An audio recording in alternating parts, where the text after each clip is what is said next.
कभी कभी ना कुछ मुलाकातें आपकी पूरी दुनिया हिला देती हैं। शेखर तो बस एक रोमांच की तलाश में निकला था, लेकिन उसे जो मिला उसने सब कुछ बदल दिया। चलिए आज हम भी उसके साथ चलते हैं और झांकते हैं उस रहस्यमयी दुनिया में जो आमतौर पर हमारी आंखों से छिपी रहती है। सोचिए, शेखर के लिए वो पल कैसा रहा होगा।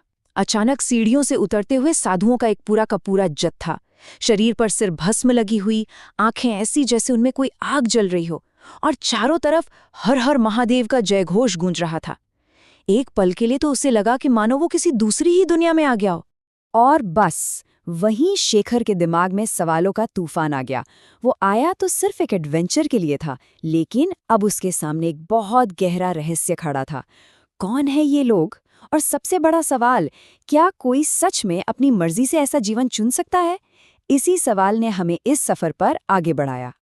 देखिए, नागा साधुओं को देखकर अक्सर हमारे मन में कई तरह की बातें आती हैं, ज्यादातर सुनी सुनाई। लेकिन जो सच है वो हमारी इन धारणाओं से कहीं ज्यादा गहरा और अनुशासित है। तो चलिए आज इस पर से पर्दा उठाते हैं। कई लोग हैं जो इसे समझे बिना ही इसका मजाक उड़ाते हैं, लेकिन शायद वो इस बात से अनजान है कि इस जीवन के पीछे कितनी असाधारण तपस्या और कितना बड़ा समर्पण छिपा होता है। असल में ये जिंदगी उपहास का नहीं, बल्कि गहराई से समझने का विषय है। इस पूरी जिंदगी का जो आधार है ना, वो है तपस्या। अब तपस्या का मतलब सिर्फ मुश्किल हालातों में रहना नहीं है, जैसा कि ज्यादातर लोग सोचते हैं। नहीं, ये उससे कहीं ज्यादा गहरा है। ये एक तरह का कठोर अनुशासन है, जिसके जरिए आत्मसंयम से खुद को जानने और आध्यात्मिक ऊर्जा को पाने की कोशिश की जाती है। इसमें शरीर और मन दोनों की सीमाओं को आजमाया जाता है। तो सवाल ये है कि असल में ये जिंदगी होती कैसी है। चलिए अब थोड़ा और करीब से देखते हैं इनकी इस अविश्वसनीय रूप से अनुशासित और कठोर जीवन शैली की हकीकत को। इनकी दिनचर्या मतलब डेली रूटीन बेहद सख्त होती है। सुबह ब्रह्म मुहूर्त में यानी सूरज उगने से भी पहले उठना, फिर स्नान, योग और प्रार्थना। इसके बाद दिन में सिर्फ एक बार भोजन किया जाता है और बाकी बचे सारी ऊर्जा ध्यान और मौन में लगाई जाती है। जरा सोचिए कितना जबरदस्त अनुशासन चाहिए इसके लिए। और इनके भोजन के नियम तो और भी ज्यादा कड़े हैं। दिन में सिर्फ एक बार खाना, वो भी ज्यादा से ज्यादा 7 घरों से भिक्षा लेकर। और शर्त यह है कि जो भी मिले उसे बिना किसी पसंद नापसंद के स्वीकार करना होगा। ये नियम दरअसल उन्हें अपनी इच्छाओं से ऊपर उठना सिखाते हैं। कभी कभी तो ऐसा भी होता है कि कई कई दिन बिना भोजन के ही गुजारने पड़ते हैं। पता है, ये जो कम बोलते हैं या ज्यादा चलते फिरते नहीं हैं, वो कोई आलस नहीं है। इसके पीछे एक बहुत गहरी सोच है।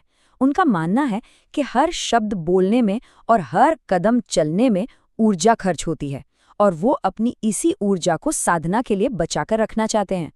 अच्छा, एक और बात, ये साधु अकेले नहीं होते। ये बहुत पुरानी और एक संगठित व्यवस्था का हिस्सा होते हैं, जिसे अखाड़ा कहा जाता है। तो अब हम इन अखाड़ों की दुनिया को समझेंगे। अखाड़ा ये सिर्फ साधुओं का एक ग्रुप नहीं है, बल्कि एक पूरी की पूरी व्यवस्था है। हर अखाड़े का अपना एक शानदार इतिहास होता है, अपनी अलग परंपराएं होती हैं और अपने बेहद कड़े नियम होते हैं। इसे आप एक बहुत ही संगठित आध्यात्मिक सेना की तरह समझ सकते हैं। भारत में कई प्रमुख अखाड़े हैं, जैसे कि जूना अखाड़ा, जो सबसे बड़ा और सबसे पुराना माना जाता है। इसके अलावा निरंजनी और महानिर्वाणी अखाड़े भी हैं, जो बहुत प्रमुख हैं।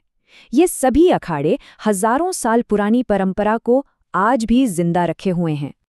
और अब आती है सबसे चौंकाने वाली बात। इन अखाड़ों में सिर्फ पारंपरिक साधु ही नहीं है, बल्कि आज के दौर के पढ़े लिखे लोग भी शामिल हो रहे हैं। Marine engineer, management graduate. सोचिए जरा, ये लोग अपना सब कुछ छोड़कर इस रास्ते पर क्यों चल रहे हैं? ये बात हमारी सारी बनी बनाई धारणाओं को तोड़ देती है।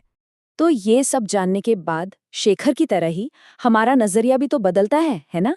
अब ये सिर्फ कोई अजीब जीवन शैली नहीं लगती, बल्कि एक बहुत गहरी आध्यात्मिक खोज का रास्ता दिखाई देता है। शेखर को तब यह एहसास हुआ कि कुंभ सिर्फ एक त्योहार या मेला नहीं है। अरे, ये तो हमारी सभ्यता का एक जीता जागता चलता फिरता दस्तावेज है।